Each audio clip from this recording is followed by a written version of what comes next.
بسم الله الرحمن الرحيم. قال الله تعالى: وعلى المولود له رزقهن وكسوتهن بالمعروف. سورہ بقرہ آیت نمبر 233. فیملی پر اور گھر والوں پر پیسے خرچ کرنا، ان کی ضروریات پوری کرنا، یہ بھی ثواب کا کام ہے. اب یہ بات شاید بہت سے لوگوں کو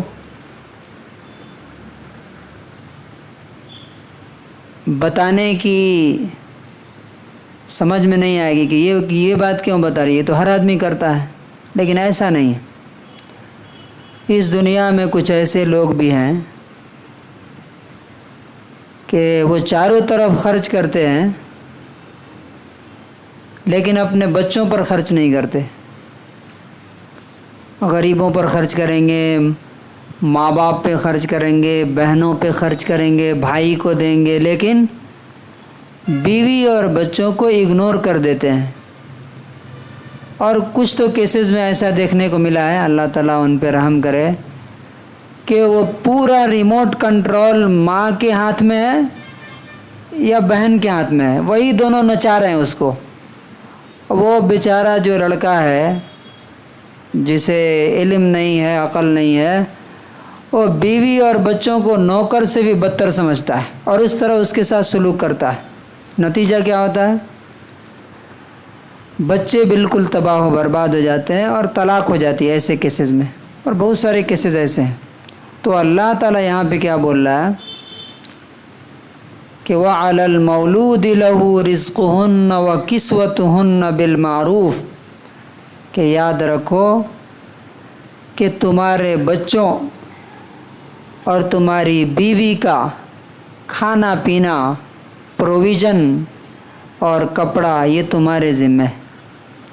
اس میں ایک رہنے سہنے کا بھی انتظام، کھانا کپڑا، رہنے سہنے کا، اور یہ تمہارے ذمہ فرض ہے. اللہ تعالیٰ نے فرض کیا. اگر یہ فرض کو پورا نہیں کرتے تو تم گنہگار ہو.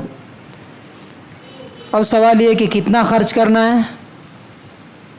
کتنا خرچ کرنا ہے؟ کیا جتنا بچے ڈیمانڈ کریں گے اتنا کہیں نہ کہیں سے لا کے خرچ کرنا ہی ہے کیا؟ حرام حلال سے نہیں. اس کو سورہ طلاق کی آیت نمبر 7 میں اللہ نے کہا لِيُنْفِقْ ذُو سَعَةٍ مِّن سَعَتِهِ، جس کے پاس اللہ نے زیادہ پیسے دیے ہیں وہ اپنے پیسے کے حساب سے خرچ کرے. وَمَنْ قُدِرَ عَلَيْهِ رِزْقُهُ، اور جو غریب ہے، جس کی آمدنی اور انکم کم ہے، تو فَلْيُنْفِقْ مِمَّا آتَاهُ اللَّهُ، جتنا اللہ نے دیا ہے اسی میں سے خرچ کرے، ہے نا. اب فار ایگزامپل مجھے اللہ تعالیٰ نے روٹی سبزی کھلانے کے لیے دیا ہے اور فیملی کرے نہیں میں بریانی ہی کھاؤں گی، تو کیا کرنا پھر؟ ایک طریقہ یہ کہ حرام طریقے سے لوٹ کے لا کے کھلائیے، دوسرا طریقہ یہ ہے کہ آپ ان کو روٹی سبزی کھلائیے. جب بریانی کے پیسے اللہ تعالیٰ دے گا تو بریانی بھی کھلائیے گا. اور کیوں؟ اللہ تعالیٰ کہتا ہے لا یکلف اللہ نفسا الا ما آتاہا، اللہ تعالیٰ کسی کو اس کی طاقت سے زیادہ بوجھ نہیں ڈالتا. دیکھیے یہ اصول جو ہے نا اگر انسان سمجھ لے تو زندگی میں کوئی پرابلم ہی نہیں. پرابلم کہاں آتے ہیں معلوم آپ کو؟ مسائل کہاں آتے ہیں؟ فار ایگزامپل ہم ابھی یہاں پہ ہیں، اللہ تعالیٰ پیسہ دے رہا ہے، یہاں پہ ہیں، حالات ایسے آئے کہ انکم ہماری گھٹ گئی، اب ہم یہاں نہیں رہ سکتے. 50,000 کی سیلری تھی، ہم 20,000 کے فلیٹ میں رہتے تھے، اب انکم کم ہو کے 25,000 رہ گئی، تو کیا آپ 20,000 کے فلیٹ میں رہ سکتے ہیں کیا؟ تو حالات اور کنڈیشن کہتے ہیں کہ نیچے آؤ، ہم بولتے ہیں کہ نہیں ہم یہیں پہ رہیں گے. بچے ہمارے ہائی فائی اسکول میں پڑھ رہے تھے، 1 لاکھ کی سیلری تھی ہماری، اب کیا ہوا؟ انکم کم ہو گئی، حالات کہہ رہے ہیں کہ وہاں سے نکال کر کے نارمل اسکول میں ڈالو، ہم بول رہے ہیں نہیں یہیں رہیں گے. تو اس کنڈیشن میں کیا ہوتا ہے؟ ایک تو ایکسٹرا برڈن ٹینشن دماغ پر آتا ہے، اور دوسرا آدمی حرام طریقے سے یا تو سود لے گا، لون لے گا، اور نہیں تو کسی کا مارے گا، تیسرا کوئی طریقہ نہیں۔ رسول اللہ صلی اللہ علیہ وسلم نے اپنے لائف اسٹائل سے ہمیں سکھایا کہ آپ کو جب کھانے کا اچھا تھا تو آپ کو بکری کا شانہ سب سے زیادہ پسند تھا، یہ شولڈر بکری کا، لیکن جب نہیں تھا تو آپ نے کچی کھجوریں بھی کھائی ہیں، اور وہ بھی نہیں تھا تو آپ نے پیٹ پر کیا کیا؟ پتھر بھی باندھا۔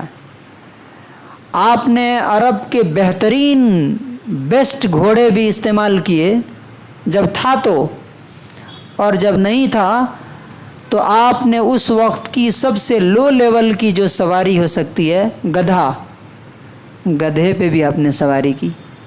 کیا سکھانے کے لیے؟ کہ حالات اور کنڈیشن جیسے ہوں ویسے تم اپنے آپ کو بدلو۔ اللہ تعالیٰ یہاں رکھا ہے تو یہاں رہو، نیچے رکھا ہے تو کیا سرکاری اسکول میں بچے نہیں پڑھتے ہیں کیا؟ وہاں بھی پڑھتے ہیں۔ تو ایکسٹرا برڈن جب اللہ نے ہم پر نہیں ڈالا ہے تو ہم کیوں ڈالتے ہیں؟ اور اسی میں لوگ پاگل ہو جاتے ہیں، ڈپریشن کے شکار ہوتے ہیں، مینٹل ہاسپٹل دن رات بڑھ رہے ہیں۔ تو اللہ تعالیٰ ہمارے ساتھ رحم کرنا چاہتا ہے، اس لیے اس نے سادہ سا اصول دے دیا، فیملی فرسٹ نہیں ہے، فرسٹ تم ہو۔ میرے لیے سب سے زیادہ قیمتی میں ہوں، فیملی نہیں ہے۔ کیوں؟ اگر میں برباد ہو گیا تو فیملی کے لیے چاہے کروڑوں چھوڑ کے گیا تو میرا کیا ہوا؟ میں تو سب سے بدقسمت انسان ہوں نا۔ تو پہلے اپنے آپ کو سیف رکھنا ہے، اور اس کے بعد جتنا اللہ تعالیٰ دے اتنا ہی میں ان کو راضی اور خوشی کر کے، ان کی ٹریننگ کر کے، تربیت کر کے، ناجائز ضرورتیں جب پوری کرنے لگتا ہے آدمی اور خواہشات پوری کرنے لگتا ہے، وہیں سے مسائل کھڑے ہوتے ہیں۔ اللہ تبارک و تعالی ہمیں اپنی حیثیت اور طاقت کے مطابق اپنی فیملی کو بہتر سے بہتر کرنے کی توفیق نصیب فرمائے۔